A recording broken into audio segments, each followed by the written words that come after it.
नमस्कार आदरणीय बंधुओं, लोक सुमंगल संवाद का यह 9वां दिवस आज गांधी दर्शन पर निरंतर हम 9 दिनों से चर्चा कर रहे हैं। बापू के एकादश व्रत की चर्चा हुई।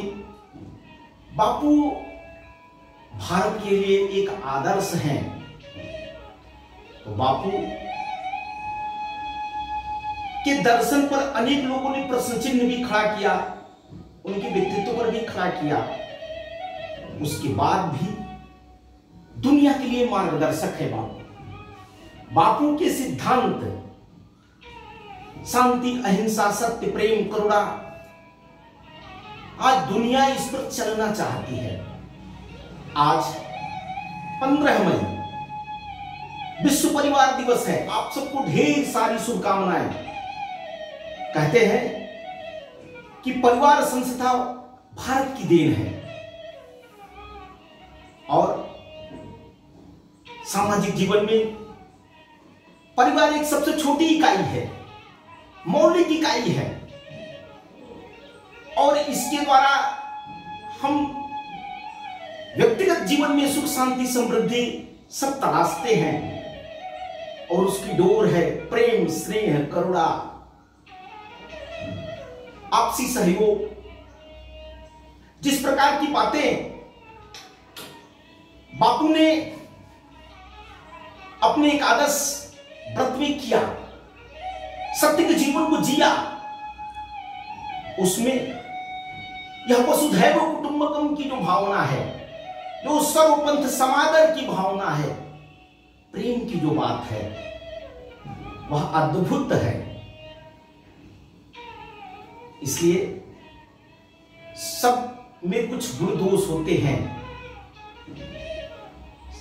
सब सिद्धांत अपने आप में अच्छे हैं, लेकिन खोजने के बाद कुछ उसमें आपको विकृतियां भी दिख सकती हैं।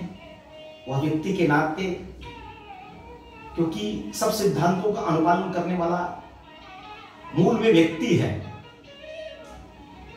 परिवार है, समाज है। इसलिए बापू जब सर्वधर्म समभाव की बात करते थे तो वह सर्वधर्म निष्ठा की बात करते थे, अन्य धर्म का आदर की बात करते थे, सर्वधर्म में सुधार की बात करते थे और अधर्म का विरोध की बात करते थे, अनीतियों के विरोध की बात करते थे। इसलिए विनोबा जी ने, रविंद्रनाथ टैगोर ने भारतीय इस परंपरा को, व्यवस्था को महामानव सागर कहा।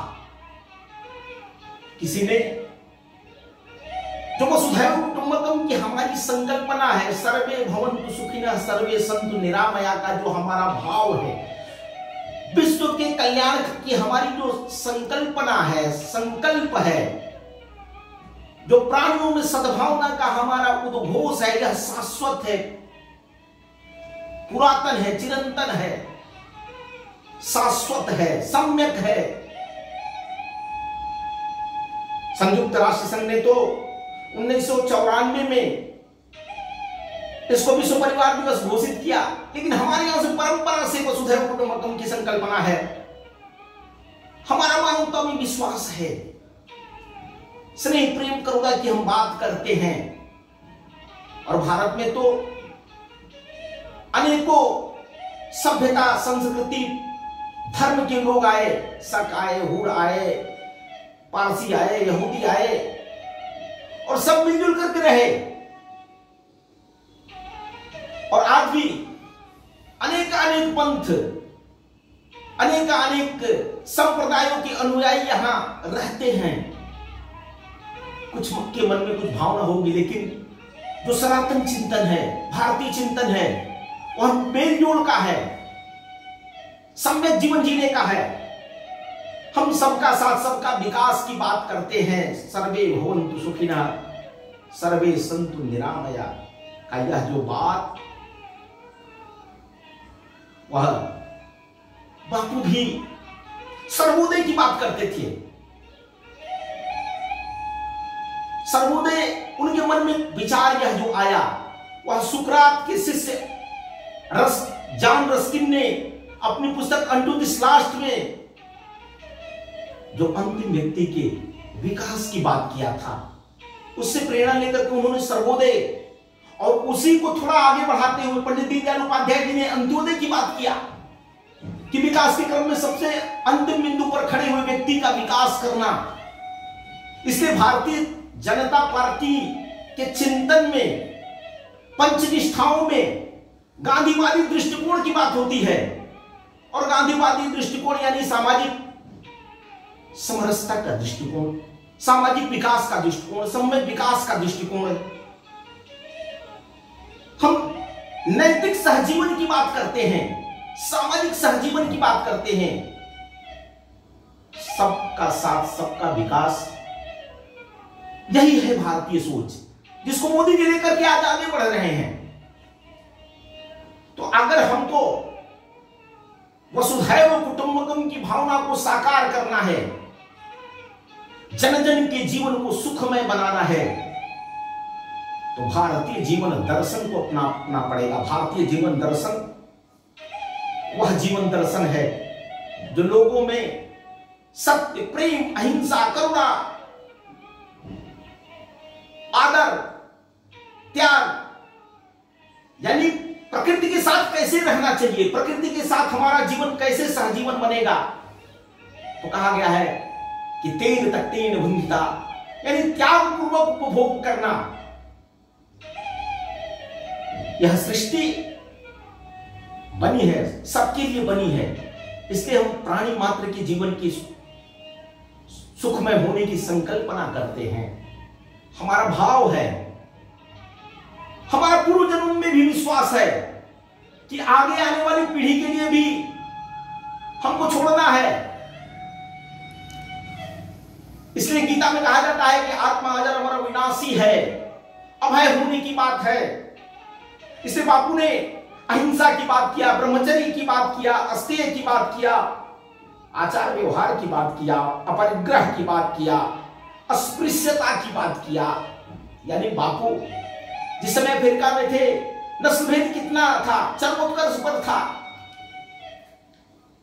शरीर श्रम की उन्होंने जिस प्रकार की बात की, स्वदेशी की बात किया, आज यह सब महाव्रत बापू के जो कोरोना की महामारी फैली है, इसमें जो लग रहा है कि लोगों के जीवनचर्या बदल जाएगी, प्रकृति के साथ आदमी पुनः जीवन जीने के लिए लौटेगा, आपसी प्रेम बढ़ेगा। क्योंकि कहा जाता है कि दुख में सब चीजें, परमात्मा भी याद आते हैं, अपने भी याद आते हैं, अपना गांव याद आता है, अपना समाज याद आता है। आज जो गांव को छोड़ करके शहरों की तरफ भागे थे, एक कमरे में अपना जीवन व्यतीत कर रहे थे, वह पुनः किसी भी तरीके से पैदल चल करके 200, 300, 400 किलोमीटर की यात्रा करके गांव पहुंच रहे हैं। गांव उनको बहुत याद आ रहा है। गांवों से शहरों को भागा, देश छोड़ परदेश गया, अपनी धरती सब कुछ छोड़ करके वैभव की तरफ जा रहा था, उपभोग की तरफ बढ़ रहा था। आज इस महामारी ने हमको गांव की तरफ लौटाया है। आज एक छोटा बच्चा भी कहता है, नहीं शहर में क्या करना, गांव में ही रहेंगे, अच्छा है अपना वही घर, उसी को लिंटर रोल कराएंगे। तो यह जो सोच आ रही है कि नहीं, हमने अपनी धरती माता को जिसमें हम खेती करना छोड़ दिए थे, उनको पुनः उपजाऊ बनाएंगे, उनकी साधना करेंगे, उनकी तपस्या करेंगे और अपना जीवन सुखमय बनाएंगे वहीं रह करके। यानी सम्यक जीवन जीने की बात हो रही है। तो बापू कहते थे कि यह जीवन कैसे चलेगा, इसके लिए आपको भय को छोड़ना पड़ेगा। भय छोड़ो, प्रेम जोड़ो, गांव से प्रेम करो, समाज से प्रेम करो, रूढ़ियों को त्यागो। यानी एक आधुनिक परिवर्तनशील विकसित समाज की स्थापना करनी है तो जो अच्छी बातें हैं समाज में उनको लेना पड़ेगा, और कुछ जो बुरी बातें हैं उनको छोड़ने की बात है। बीतीता है विसार दे, आगे की सुध ले। इसलिए बापू का यह दर्शन, यशपाल जी ने कहा नहीं ये गांधी दर्शन ही है, लेकिन गांधी जी ने कभी इसको अपना दर्शन नहीं कहा। उन्होंने कहा कि यह सनातन दर्शन है, यह ऋषि मुनियों पर अनुभव किया हुआ, प्रयोग किया हुआ यह दर्शन है। मैं इस पर चलने का राह तलाश रहा हूं, और वह गांधीवाद दो चीजों पर आकर के टिका, वह सर्वोदय और वह सत्याग्रह। बापू का जो सत्य का आग्रह था और सबके उदय की जो बात थी, वही गांधी जी की तपश्चर्या का परिणाम है। और आज दुनिया अशांति, अभय,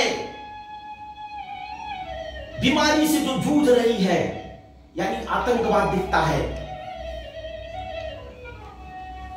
युद्ध का भय है, यानी लोग कह रहे हैं कि चाइना ने जैविक हथियार तैयार किया था अपनी प्रयोगशाला में, वह निकल गया। तो आज जैविक युद्ध, रासायनिक युद्ध, आणविक युद्ध, साइबर युद्ध की बात हो रही है। चारों तरफ भय व्याप्त है, लोगों को लगता है कि कब विश्व युद्ध छिड़ जाएगा। ऐसे में बापू के सत्य अहिंसा का यह दर्शन, प्रेम का यह दर्शन हमको स्वीकार करना पड़ेगा, और सबका जीवन सुखमय तब होगा जब हम इस दर्शन को ही नहीं, अपने इसको विचार में उतारेंगे, अपने जीवन में उतारेंगे। विचार सब अच्छे होते हैं, लेकिन आचार और व्यवहार, आचरण हमारा कैसा है, व्यक्ति जो आचरण करता है वही फलदायी होता है। आचरण ही हमारी बने अर्चना। तो आज हम सब भारतीय परंपरा के अनुसार, परिवार के अनुसार, परिवार कैसे बीच में टूटने लगे थे, एकल परिवार की संकल्पना साकार होने लगी थी, संयुक्त परिवार त्राहिमाम त्राहिमाम करने लगे थे। लेकिन जब हम आज पुनः गांव की ओर लौट रहे हैं तो वहां संयुक्त परिवार भी चलेगा। इसलिए आप सबको विश्व परिवार दिवस की पुनः ढेर सारी शुभकामनाएं। हम सुखमय परिवार की संकल्पना करें, विश्व का कल्याण हो, प्राणियों में सद्भावना हो, धर्म विजय हो। पुनः किसी दूसरे विषय पर मिलेंगे। पुनर्विराम, प्रणाम।